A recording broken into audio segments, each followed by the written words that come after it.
Seaweeds whispering to each other. Our hearts are breaking as our mother grieves. We are back. We had a live stream complete shutdown. I guess the internet on my phone was shut down. But I also want to pick up where we left off. Catch you up real fast, but I also want to remind you about Falk, Arkansas. We won't be on air until Wednesday. I'm not sure what that date is, but and then on Wednesday, the next time we'll be on is when we're at Falk, Arkansas for the festival. So the next time we'll be on is Wednesday, and today is the last day until then, because we have to prepare for getting things done for that. So I'm going to catch you up just a quick second if you weren't here for the first part of that live stream. But our friend we were going to talk to, which we're going to talk to in just a second, he had an interesting day and he wanted to share his day with us. And I also wanted to ask him a couple of questions on how the day unfolded. It's certain things that I need to know as to know exactly what happened. So let's get him on the phone again. He's expecting our phone call.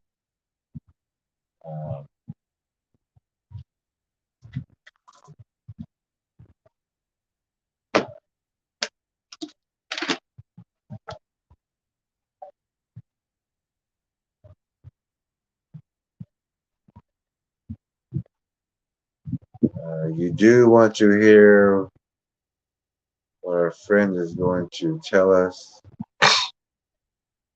but we're going to be kind of talking also with him and some certain questions that we need to know also, or answer. Hey, we're back on air. We're shooting for this again. All right.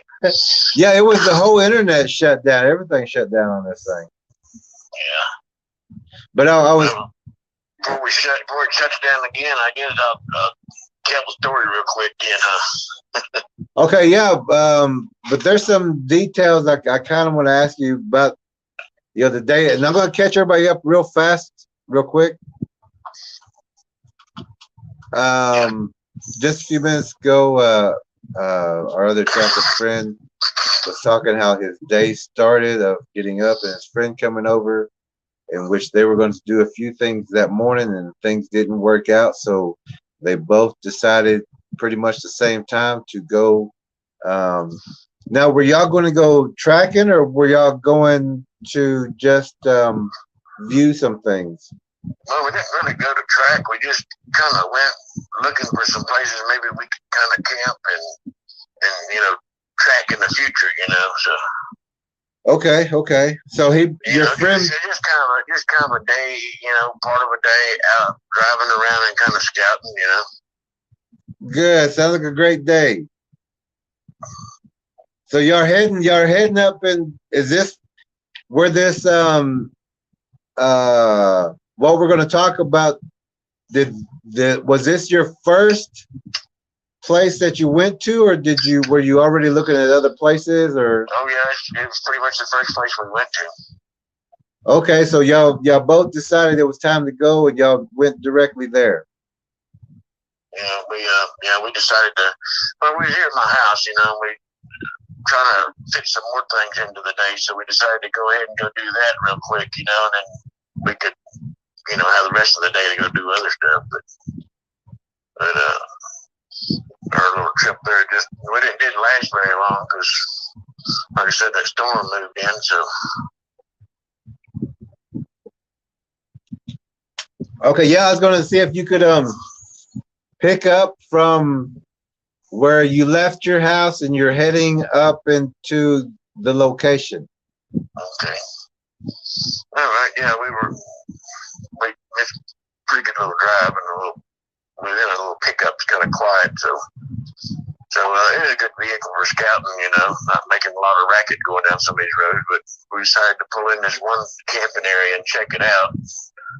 You know, it's about the time the storm hit whenever we pulled in there. So as we're driving around the loop that goes in the camping area, then I seen there was a you know, the only thing I could say was a Bigfoot. The only thing it was that size. You know, it wasn't a deer or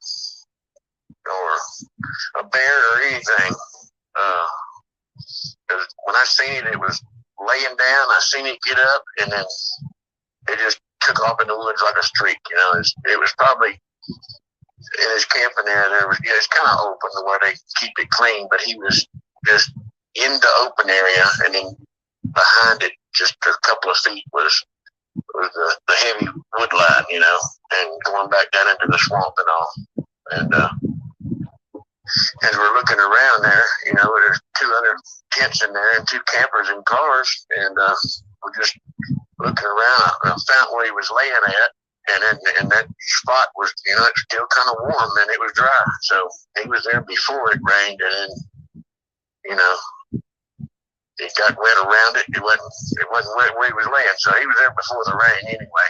And I think he was watching these 2 campers. They had a tent. It was just full of food, you know. It was just one of the tents is like screen around it, you know, and you can see right in it, you know. It just had food stuff laying everywhere in there, and I think the campers was 2 young girls, but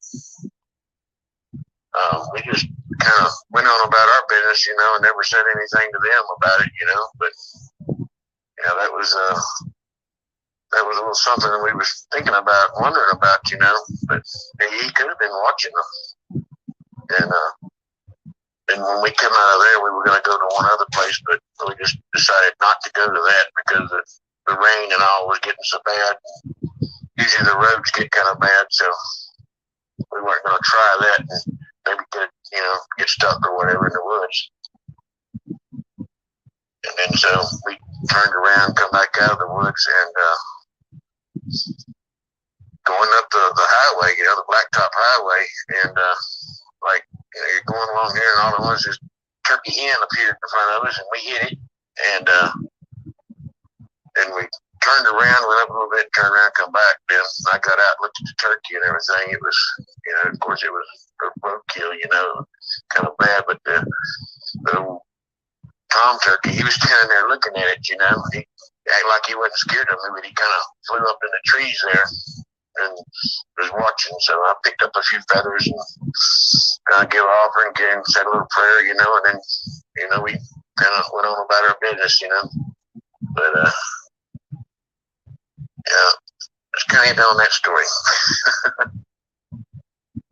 No, remember you went up to the cemetery or the crows. Yeah, I was going to tell you about that too. But yeah, I'll save that until, you know, I got to talk to the other person about it first, you know, and kind of check up on them and see how they're doing and everything. And, you know, see if they want me to tell the story, you know.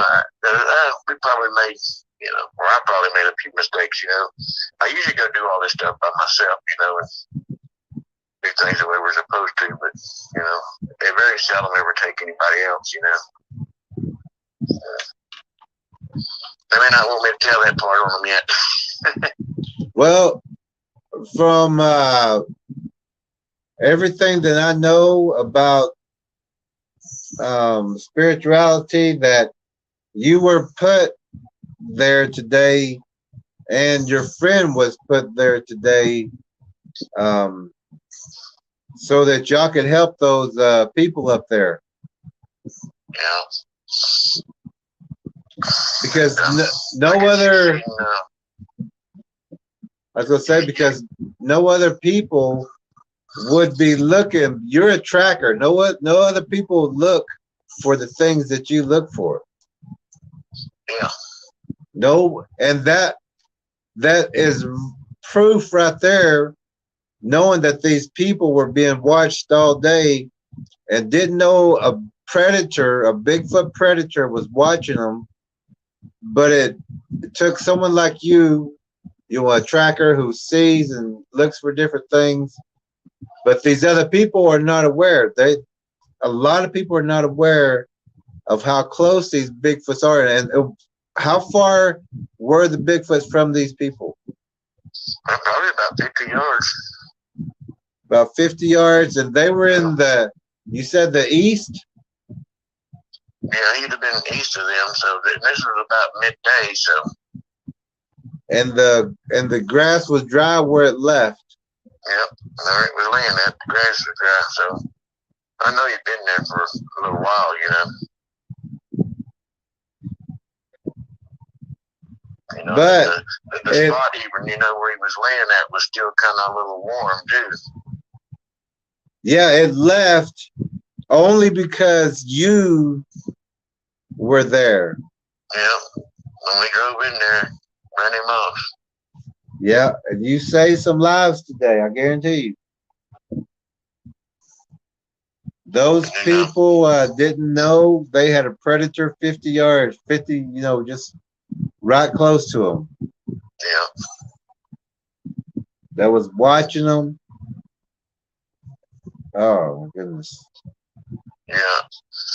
And then you know, the part here about the burial ground, you know, I will get back to that because you know, a little later because of some stuff that I wanted to tell you about on, you know, about dogmen and all, but I know I don't know if you've seen it or not, but I had sent you an article there of some camera footage of a dog man. Yeah, we actually talked about that photo a couple nights before, maybe about 3 nights before that. Yeah. And I believe it's another. He's not a hunter.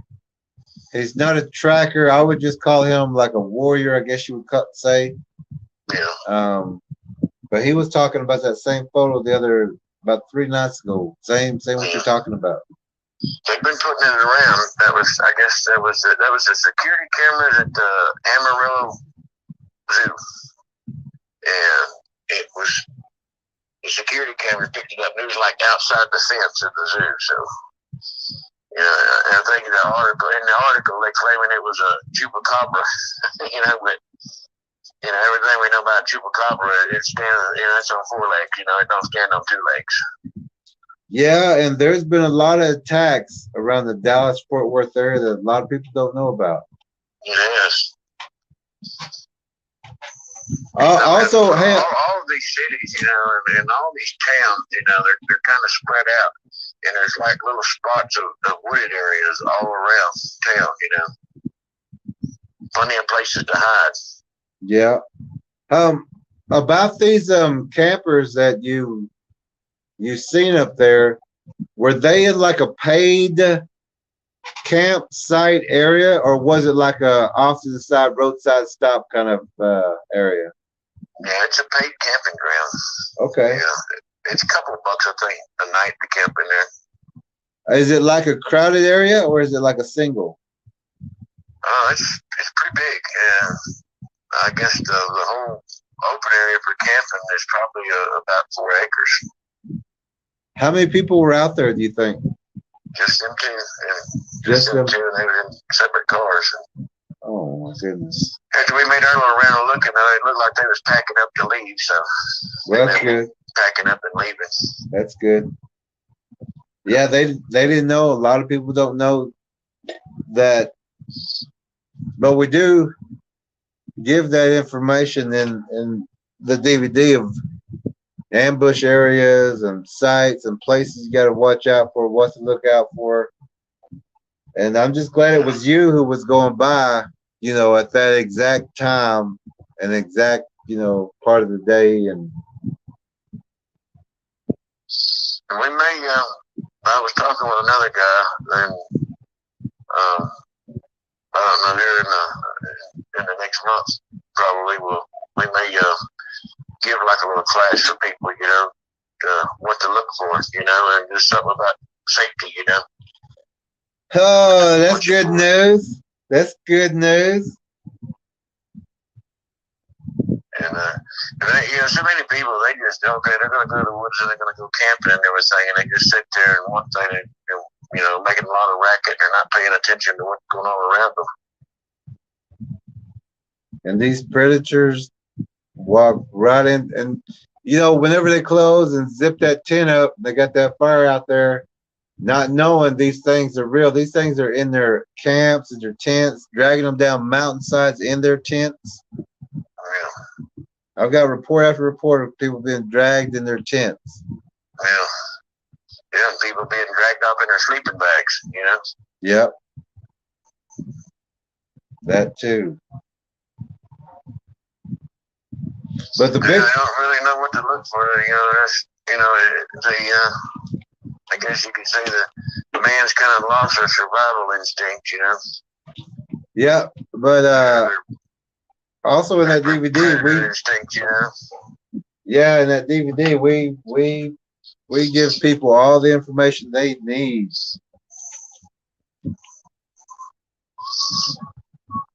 And we kind of, I think, at times, we kind of have a different situation here. There's a lot of reports I've been following up on in the area, and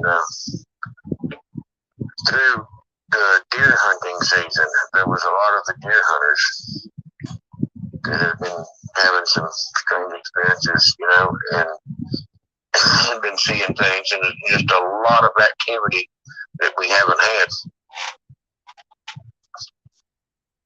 And they don't really seem to be trying to hide from people or be scared of people either. No, and we want people to know that these Bigfoots are showing themselves a lot more, and there are a lot more around homes, cities, and the food places, dumpsters, landfills. Yeah, the urban sprawl, you know, they're kind of getting more used to people being around. Yeah, they've pretty much mobilized and got in place, set up their traps, their blinds in the winter time, and now that the spring foliage come in, those you can't see those blinds and traps. They look just like bushes now. 50 yards from people's homes. Yeah. Yes. Just usually right at the edge of the wood line. Yeah. And, you know, anybody that's had any livestock, you know, on their place can tell you this. You know, your fence line always kind of grows up with trees and bushes and stuff, you know, because that's where you can't cut, you know, when you're mowing and all, and bush hogging. And, you know, coyotes, foxes, bobcats and all, they'll lay in them fence rows like that, you know, where they can hide and wait for something to get close enough to them or something to get close enough by that they can just grab and run with it, you know. They have a chicken or something, you know, or a goat or whatever, and then run off with it, you know. And you know, and they do that. They do that, waiting for something to come by. It's a good place to ambush from. Yeah, in the DVD, we also talk about the skirting. That's what we call, you know, that it's we call it the woodline skirting or the first ambush. Yeah. And that's what they've built up in the wintertime. People don't know it, but if they go out and beat their brush line back and cut it back, they're going to start finding structures. I got some pictures up now of the whenever we beat the brush line back, which, you know, this is a different place, but we came in and started beating all this brush line back, and then we got, let's see,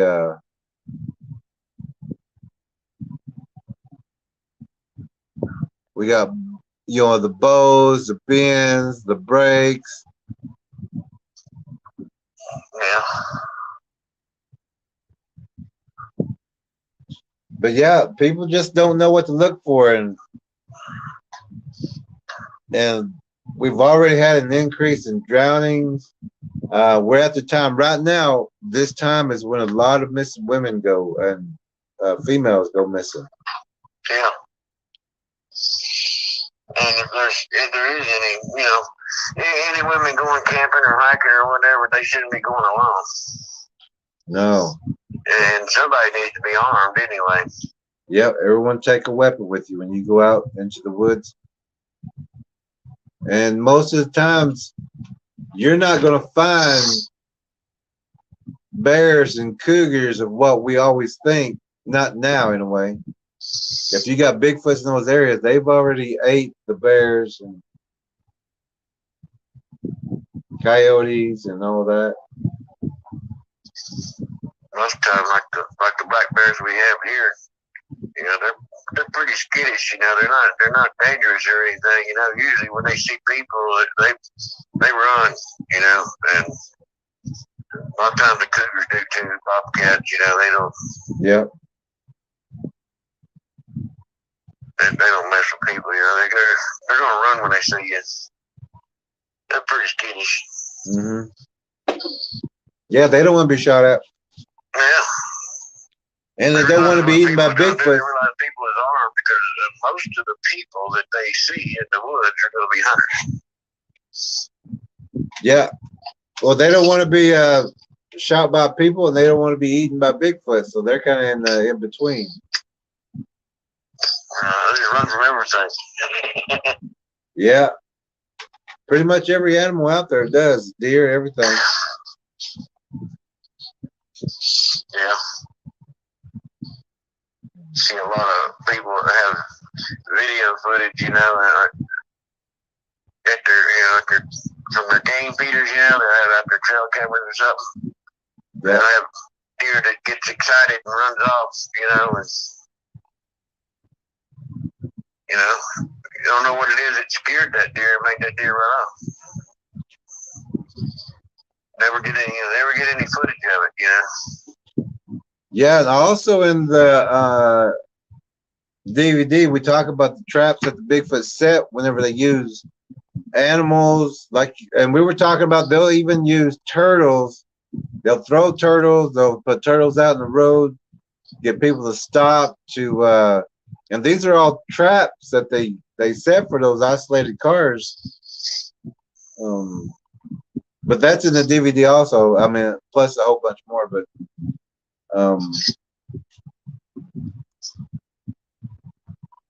I would say whenever you give that class, you know, make sure y'all cover all that stuff. Yeah. Because 9 times out of 10, whenever a deer is, you know, chased out into a car, or a hog is, or a pig, that those people, or even if the Bigfoot crosses the path of a lone car going about 55 miles per hour, that they'll cross in if it's an isolated area, they'll cross even in daytime to get people to stop. Yeah. Everybody wants to stop for some reason. Stop, pick their roadkill up. Yeah. And Bigfoot's groceries getting too high, they gotta stop, pick their roadkill up.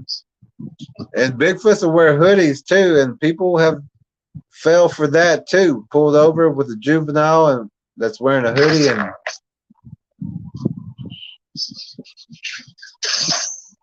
yeah. And when you do see some activity, don't forget to look up. Oh yeah, always look up.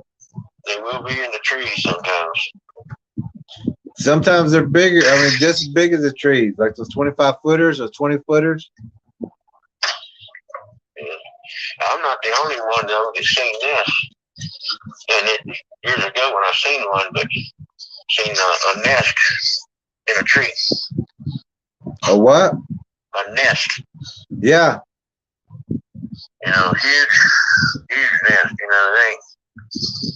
You know, that ain't no bird or anything built this nest. It's so big, you know.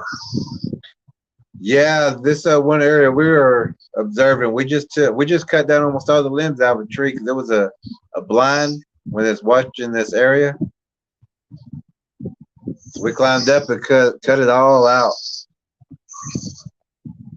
It's not gonna. We weren't gonna let it hide up there and watch. But that's also when we beat the brush line back. I don't know if I got that. Yeah. All the old people used to, like, they'd have big pine trees in their yard, or like some big sycamore or something in their yard. They would, from the ground to about 6 foot up, they would go out and clean some of the bark off of it and paint that part of the tree white. You know, they could look out there at night and they could see, you know, there was something trying to hide behind that tree. They could see it with that white ring around that tree, you know. Yeah, that's what we was talking about doing with other people. Then we would know what's up in that. If something's up like that for a reason, you know. Yeah. It wasn't just stuff they would do it willy nilly. You know, they already had enough chores to do as it was. You know, they wouldn't go ahead and invent something to do. Yeah, we just wanted to get like a fluorescent that would kind of put like a little glow out there. Yeah. So we could just glance out there and see if that glow, you know, or it's not glowing. Just white worked really good. All right.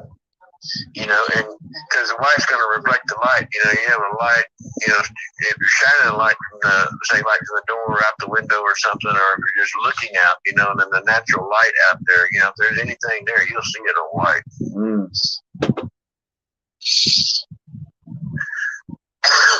Yeah, we're gonna get up in some trees and kind of get the shaggy ones out of the way over here. Yeah. Yeah, I've been working on it too. It's a lot of work. It is. But I'm glad you're doing it.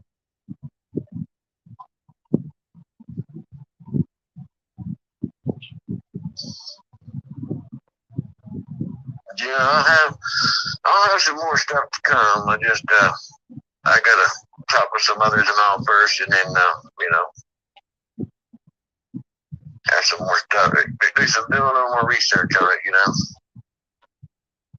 Well, we're a library of information if you need any, or if they need to talk or anything.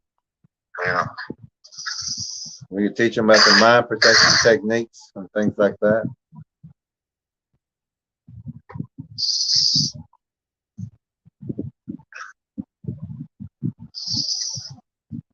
Are they native or? Well, some people, some of them are, you know, and some of them understand a lot of it, but we got a lot of people non-native that, you know, they're trying to learn, you know. I meant the person who went with you to the mountains, to that camp. Oh, okay. Oh yeah, yeah. Okay.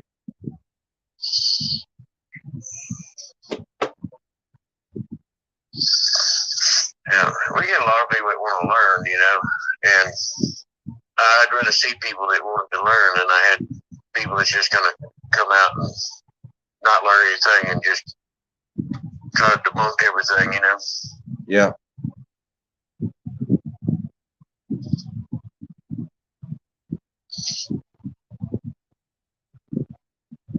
That's about it this time, you know. I'll have some more here. I gotta talk with a few more people, see what else.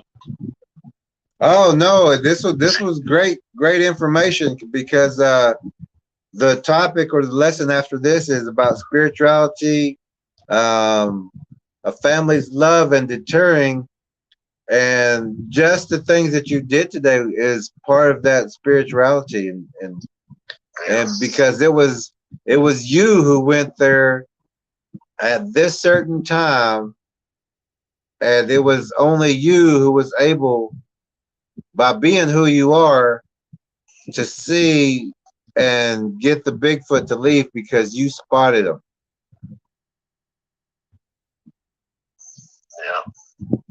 And that's what we're talking about with the spirituality. It's certain people are put in our path, and like you was put in their path to help them, whether they knew it or not. Your spirituality took you to that spot to do that, and then y'all went on to your next thing. Yeah, because I almost didn't go in that camping area. Yeah. Just kind of a, a spur of the moment thing, you know. Hey, can't turn in this camping area, you know. Let's go look in here, you know. Yep, that's the way it works. Yeah. Works like that all the time. A lot of people ignore their instincts, you know. Yep. When it's time to go, you know. And one of the lessons I always tell people is that you'll always listen to that. Whenever it's time to go, when you feel it's time to go, go. And not to let people make a decision for you. So if you're like, well, I need to go because I don't feel comfortable here, and they'll be like, well, let's hold on for like 5 minutes. Let's just check it out. That person still needs to at least take off walking or something. They have to go because something's going to happen right there, and it's not meant for them. So,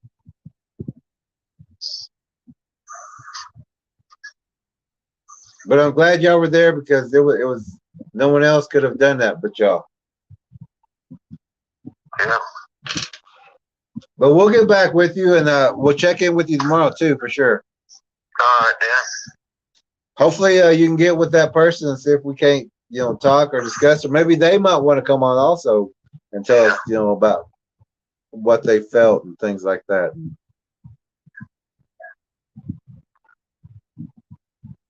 All right. Yeah, I talked with a machine.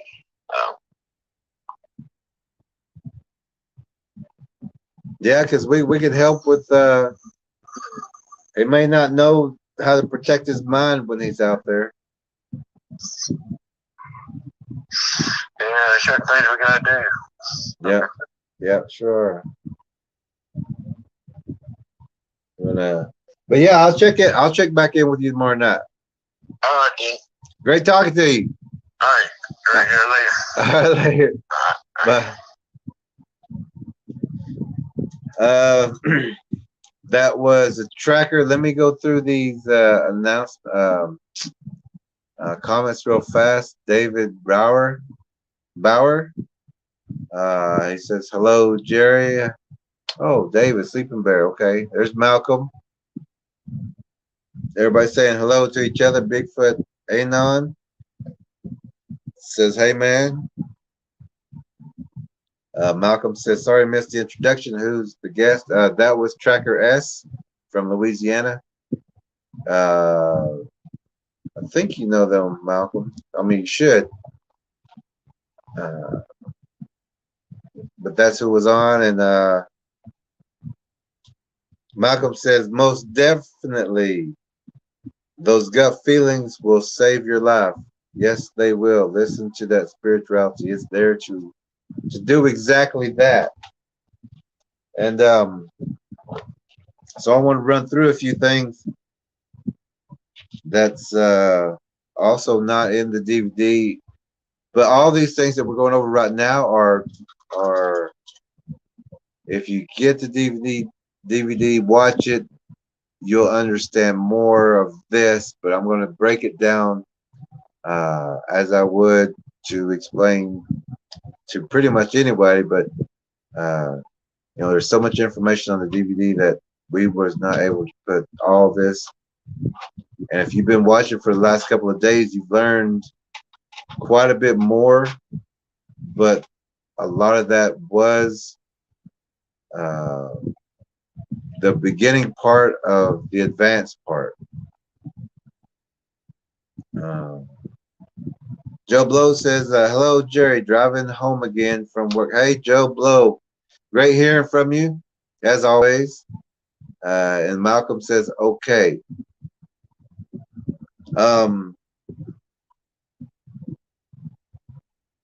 So we're talking about the DVD.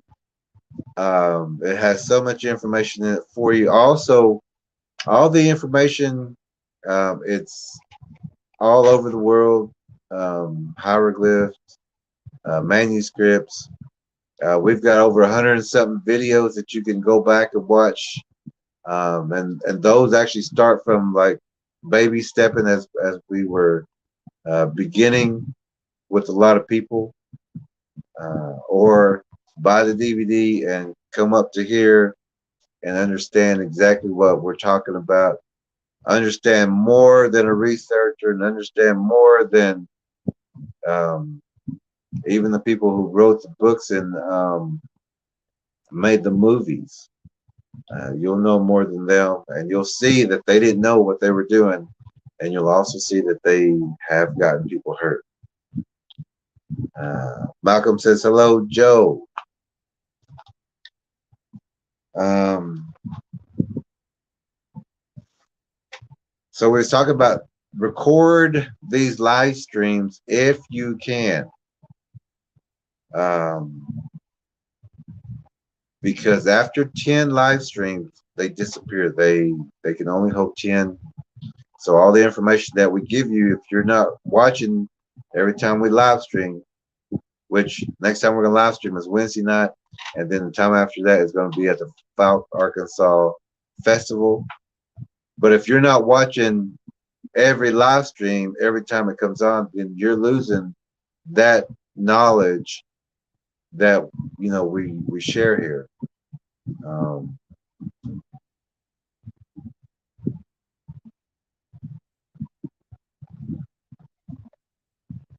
April's here. Great to hear that you're here, April. Very happy. We got some things we want to talk about. I'm glad you're here because really want, actually, everybody, I want you to listen to what we are discussing tonight in the lesson tonight. Spirituality, the love, the family's love, and deterrent. That's all important information. So let's try to, David, let's try to put a few things to the side and just kind of listen to what we're saying. Um, uh, because it's very important information. Like we said, these disappear after 10 live streams, but on the DVD, it will catch you up to way up above everybody else, and it will protect you and your families. Now, to make the right decisions, to know exactly what to do, to know how to deter Bigfoots, to know how to get rid of predators for Bigfoots, and how to protect your families, um, you have to have all the truth, and the DVD does give that to you. So you will know if Bigfoot's, if you're a 50-50 person, a pro kill, no kill. Once you understand and learn everything about the Bigfoot, you will know because you will have information to weigh against the information that you have now. Um, to make the right decision, you have to have all the truth. And this is what we're bringing to you. But also, truth is the language of spirituality or the spiritual world. Truth is the only language. Uh, so if you don't have the DVD, if you haven't got to listen to it yet or shared it with a friend, then you can only use the information that you've had presented to you. There's a lot of friends here watching tonight. Most are trackers, so they have more information than the normal person, I guess you would say. And so they have more information that was presented to them. And so they are able to deter Bigfoots and predators from themselves, but that doesn't help the neighbor or the person, in the next county and state. So if you can, once you get this DVD, share it, share the information, teach each other, teach your children, and you can even let them watch it. They need to learn also everything that's on this DVD.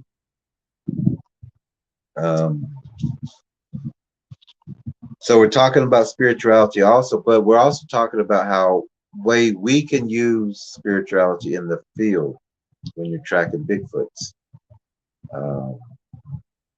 Certain people, which most of our tracking group are these certain people, can feel energies or sense things, and so we can use that pretty much versus a normal person's to use a normal person's feelings. If you're with a normal person out in the field, they will go up to a certain line of danger, I guess you would say. Everyone will run into that line. It's the trackers and the warriors that will continue to go through, over, around, or under to find that structure or that trap or that ambush area of that Bigfoot that's in that area. So you can use that when you see other people want to turn around or start going sideways.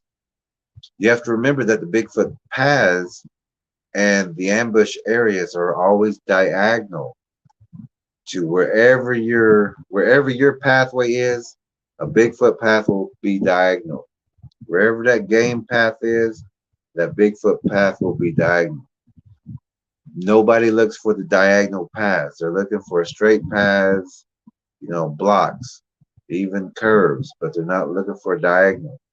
And you're gonna, once you start really looking, you're gonna see diagonal path that goes between trees. That's perfect runways, or they have ambush spots, that line up to it. The Bigfoot paths, the entry points, there'll be a brush line. Normal people are looking for entry points like a deer or something will jump into. But if you follow that brush line, you're going to find that there's a diagonal path in that brush line. And so whenever you walk, it's like the Bigfoot can just disappear because it's going right behind that brush line. And it's just like they disappear, but it's just a diagonal path. Nobody looks for the diagonal path. And that's where you're going to see that path.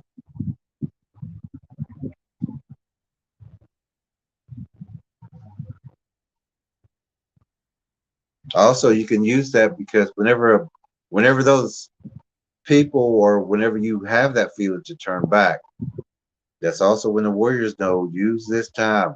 Those predators are close. Their ambush areas are close, so warriors know to use that. Or if they see other people turn back or turn sideways, use that also. Predators are close.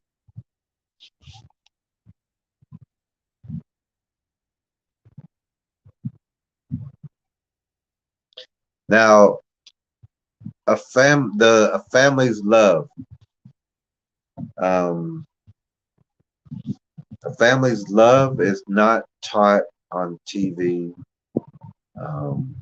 It's not taught on the radio. It's taught at home. Love your family. Love everybody in your family. Because Bigfoots watch your family. They learn how to call you. They learn to mimic your child's name. They learn to mimic your voice to call that child. But they also look for the weak, the helpless, the one that is shunned, the one that won't be missed as much. The Bigfoots will watch for the one that's getting scolded, the one that's getting sometimes whipped or hit.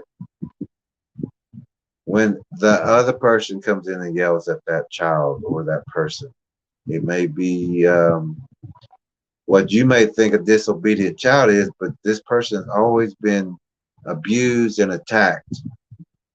So a misbehaved child is just, there's been trauma that has been used, so now they're reflecting. But the Bigfoots watch this. So a family's love has to be shared evenly across the table. Nobody is above each other in a family. Nobody's the head of household. Everybody is even in this family. This will protect your family. This is a deterrence to save people in your family. If you mistreat another in your family, these Bigfoots are watching. They want to know which one can be taken without a big search and rescue team. without people coming to look after them or look for them. So they'll watch you. They want to know who's getting yelled at, who's getting mistreated, who's doing all the work, who's the one who's not doing the work. Those show authoritative and servitude. Be even with your family. Love that small child like your mother, like your grandmother.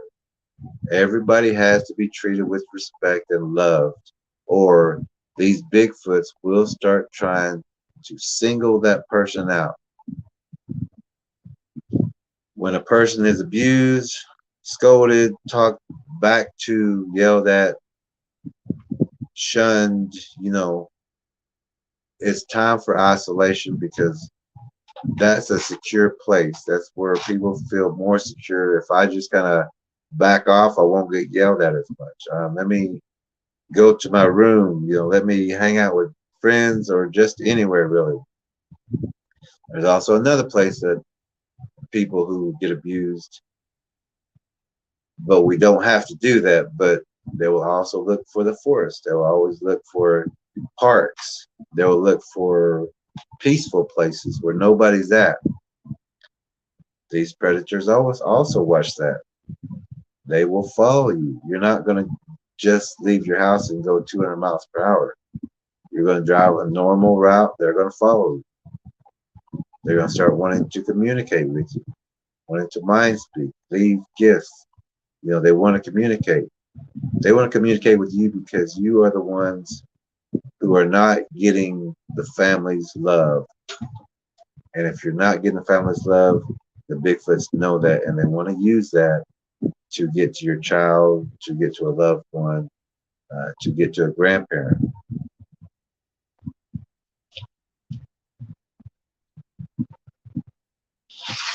They also do this in parks for hikers.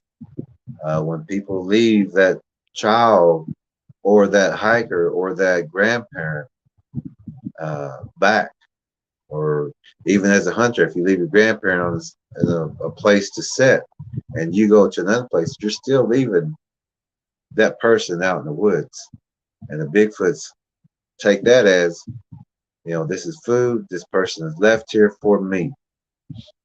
Whenever a group or a family, Boy Scouts, summer camps, troops, if you leave someone in the back, or if that one goes back to the camp, that one's separated.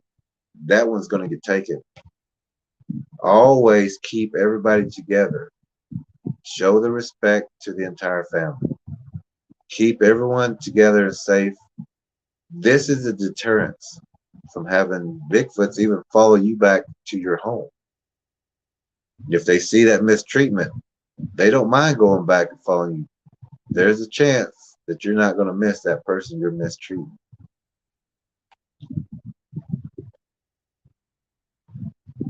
Turn your TVs off, turn your radios off. Start talking to each other. Change everything. You got to change your habits, routines, schedules, the way you talk to each other. Don't use sarcasm in your home. Don't use sarcasm with your children.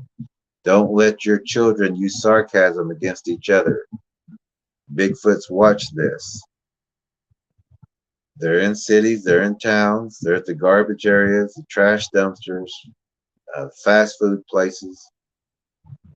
Do not scold people. Do not scold your children. Do not use that sarcasm.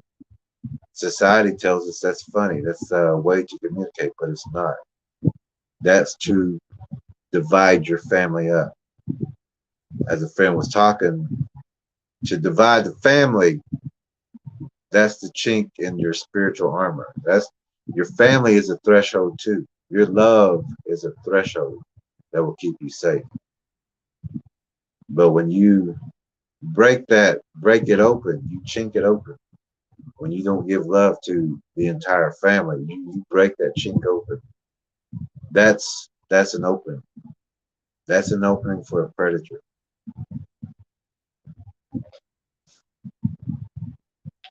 So don't scold, teach, guide the children.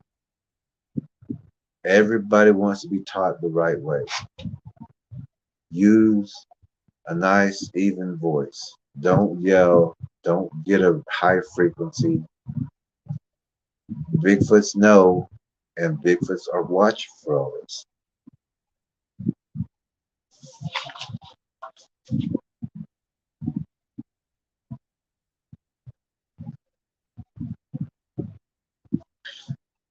So these are deterrents. This will help your family. Remember, there are many predators that watch your family, especially if you're in the countryside, small towns, suburbs. Um, you got different ones on the inside that work a little different. But if you show Bigfoots that you do not care or that you do not have love for anyone or one in your family, you have singled your family member out to a Bigfoot or a family of Bigfoots. Because if you are all of you are arguing, not just one, but if you're all arguing, and you don't have a lot of company because you're all argumentative people, sarcastic people to each other, that your whole family can be taken. Villages have been taken. And if they take one, they have to take pretty much all of them if they're in an isolated area. But if that one is mistreated and they can see that it's one, it could be the grandmother, it could be the husband, it could be the wife, it could be the daughter, and it could be the son. It could be a baby that cries too much, that is left outside or on the front porch or, in the cradle rocket or in the swing outside or just left out in the backyard to play. Those can be taken because you are not paying attention. And not paying attention is not showing love. So love your entire family. You need to show and give your family love, first of all. But Bigfoots are deterred from families who have a secure love with each other. They look for those weaknesses. They're predators. They're opportunists. And if you give them an opening, they will take it. We're not going to be on until Wednesday night. That'll be our next show. And hopefully the gentleman who will be on for that night, is very important that you listen to that person as well. We will have updates again from our other tracker friends. But the next night will be on Wednesday, and hopefully we get our guests here for that time. Very important information for you to know. Again, the Bigfoot documentary gives you every answer that you need so that you have all these answers. Then you'll understand the things as we progress, because we are going into more advanced things in spirituality and things like that. We're going to talk about more about the thresholds, or your safety, what to do, certain words at work and everything. And we'll be back Wednesday night, 7 p.m. Central Time Zone, with more information. Share this video, get it out to your friends. This will deter Bigfoots from your area also, along with the DVD and along with the live streams that we've been sharing with you. It's all to help you. That's all I can really say. You got to do your part too. You have to get yourself the DVD. Start studying it. It's got a lot of information for you. Share it with your friends. Teach your children with it. Everybody have a great night. We'll see you again Wednesday night, 7 p.m. Central Time Zone. Everybody have a great night. I will talk to y'all again.